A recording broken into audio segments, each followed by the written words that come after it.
ఒక నాయకుడు అతని కోసం ఆలోచించాడు.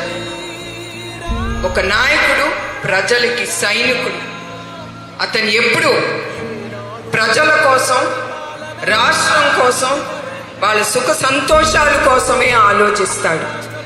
అది నాయకత్వం అంటే.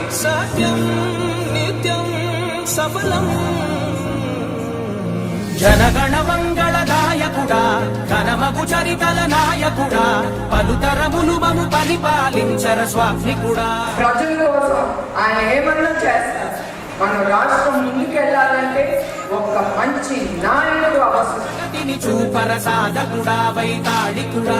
పోలవరం శాశ్వతం, అమరావతి శాశ్వతం, పట్టిసీమ శాశ్వతం, రాయలసీమకి తీసుకొచ్చిన నీరు శాశ్వతం, ఐఎస్బి శాశ్వతం, ఐటీ రంగం శాశ్వతం, హైటెక్ సిటీ శాశ్వతం, ఐటీ రంగం శాశ్వతం, ఆర్జీఐ ఎయిర్పోర్ట్ శాశ్వతం, ఓఆర్ఆర్ శాశ్వతం, మైక్రోసాఫ్ట్ శాశ్వతం, విప్రో శాశ్వతం, ఇన్ఫోసిస్ శాశ్వతం, జినోమ్ వ్యాలీ శాశ్వతం, ఫైనాన్స్ డిస్ట్రిక్ట్ శాశ్వతం.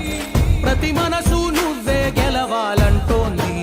చివరికి మనం ఇక్కడ ఉన్నాం శాశ్వతంగా, కానీ మనం చేసే మంచి పేరు, మంచి పని మిగిలిపోతుంది. అది శాశ్వతం. అదే ఆయన కోరేది ఆంధ్రప్రదేశ్ నుంచి. మేమంతా